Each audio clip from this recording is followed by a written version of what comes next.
Start by listening to the French audio without reading. Don't try to understand everything. Just follow the flow.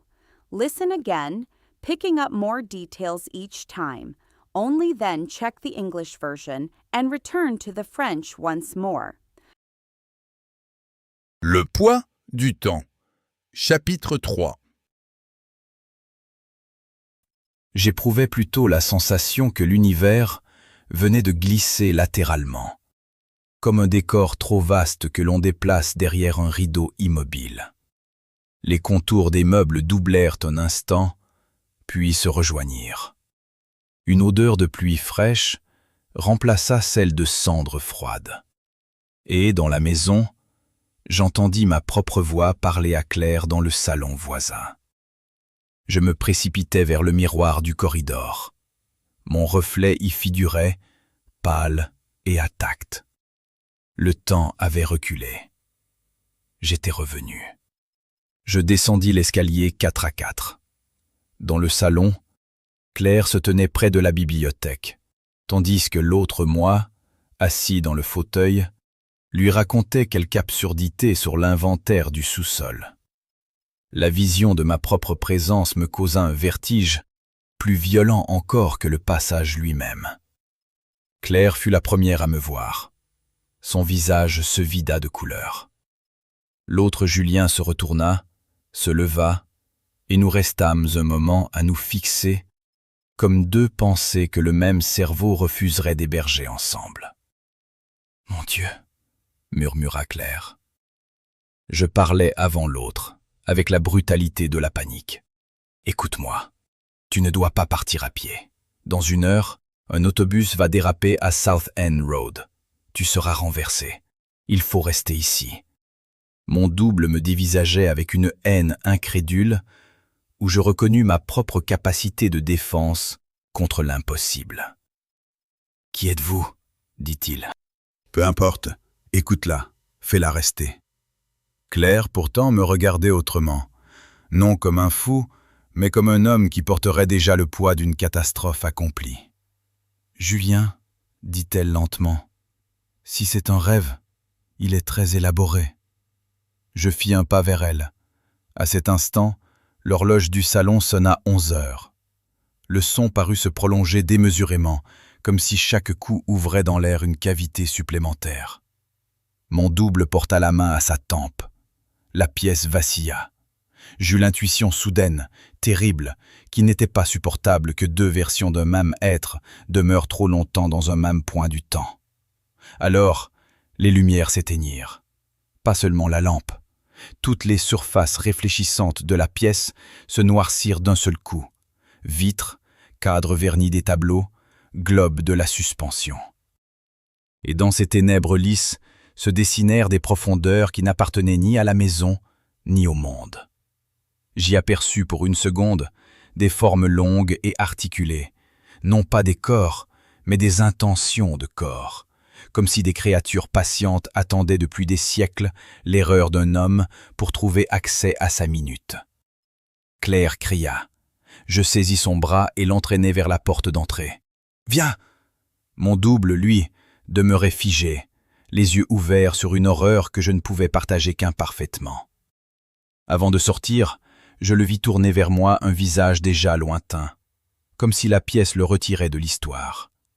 Puis la porte claqua, et nous fûmes dehors sous la pluie. Je l'emmenai jusqu'à l'église voisine, dont le porche de pierre semblait offrir une protection dérisoire, mais immédiate. Claire tremblait moins de froid que de pensée. « Explique, » dit-elle. Je lui racontai tout. L'héritage, l'horloge, l'accident, le billet, le retour. Je parlais avec cette précision fiévreuse qui naît lorsque l'on sait que la vérité, pour incroyable qu'elle soit, est encore plus simple que toute invention. Claire m'écouta sans m'interrompre. Lorsqu'enfin je me tus, un autobus passa au loin avec un bruit de freinage prolongé. Nous attendîmes. 1 minute, 2, puis montèrent de la route principale des cris, des voix, le remous d'un attroupement. Claire ferma les yeux. Alors c'était vrai. Je crus l'avoir sauvée, et pendant quelques secondes, la joie fut si violente qu'elle m'ôta presque la raison. Je pris ses mains, je voulus parler, lui dire qu'à présent tout pouvait changer, que l'horreur avait été vaincue. Mais elle serra les miennes avec une gravité nouvelle. « Non, Julien, pas encore. Tu as vu toi-même que ton retour a déplacé quelque chose. Et ton autre toi, que lui est-il arrivé ?» Je n'avais pas de réponse. Cette absence fut comme une ombre sur ma victoire. Nous passâmes la nuit chez elle. Au matin, les journaux mentionnaient bien l'accident de South-End Road, mais les victimes n'étaient plus celles de la veille. Une femme âgée et un jeune livreur. Claire vivait. 2 inconnus mouraient à sa place. The Weight of Time, Part 3. I felt that the universe had just slid sideways, like an overly vast stage set moved behind an unmoving curtain. The outlines of the furniture doubled for an instant, then merged again. The smell of fresh rain replaced that of cold ash. And within the house, I heard my own voice speaking to Claire in the adjoining sitting room. I rushed to the corridor mirror. My reflection was there, pale and intact. Time had gone backward. I had returned. I ran down the stairs 2 at a time. In the living room, Claire stood near the bookcase, while the other me, seated in the armchair, was telling her some absurdity about the inventory of the basement. The sight of my own presence made me reel more violently than the passage itself. Claire was the first to see me. The color drained from her face. The other, Julian, turned around, stood up, and for a moment we stared at each other like 2 thoughts the same mind would refuse to hold at once. "My God," Claire whispered. I spoke before the other with the brutality of panic. "Listen to me. You must not leave on foot. In an hour, a bus will skid on South-End Road. You'll be struck. You have to stay here." My double looked at me with an incredulous hostility in which I recognized my own instinct to defend against the impossible. "Who are you?" he said. "It doesn't matter. Listen to him. Make her stay." Yet Claire was looking at me differently. Not like a madman, but like a man already bearing the weight of a catastrophe that had happened. "Julian," she said slowly, "if this is a dream, it's a very elaborate one." I took a step toward her. At that moment, the living room clock struck 11.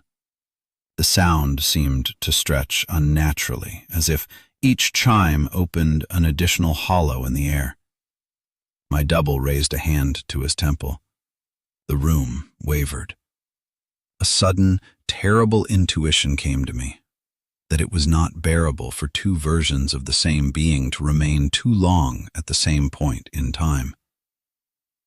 Then the lights went out. Not just the lamp. Every reflective surface in the room went black at once. The windows, the varnished frames of the paintings, the globe of the ceiling light. And in that smooth darkness, depths took shape that belonged neither to the house nor to the world. For a second I glimpsed long articulated forms, not bodies, but intentions of bodies, as if patient creatures had waited for centuries for a man's mistake to gain access to his moment. Claire screamed. I seized her arm and pulled her toward the front door. "Come!" My double remained frozen, his eyes open on a horror I could only partially share. Before leaving, I saw him turn toward me a face already distant, as if the room were withdrawing him from history. Then the door slammed, and we were outside in the rain. I led her to the nearby church, whose stone porch seemed to offer a protection both fragile and immediate. Claire was trembling less from the cold than from thought. "Explain," she said. I told her everything. The inheritance, the clock, the accident, the note, the return. I spoke with that feverish precision that comes when one knows that the truth, however unbelievable, is still simpler than any invention. Claire listened without interrupting me. At last I fell silent. In the distance a bus passed with the long screech of braking. We waited. 1 minute. 2. Then from the main road came shouts, voices, the stir of a gathering crowd. Claire closed her eyes. So it was true. I believed I had saved her, and for a few seconds the joy was so violent it almost unhinged me. I took her hands. I tried to speak, to tell her that now everything could change, that the horror had been defeated. But she tightened her grip on mine with a new gravity. No, Julian, not yet. You saw yourself that your return displaced something. And your other self? What happened to him? I had no answer. That absence fell like a shadow over my victory. We spent the night at her place. In the morning, the newspapers did report the accident on South End Road, but the victims were no longer those of the day before. An elderly woman and a young delivery driver. Claire was alive. 2 strangers had died in her place.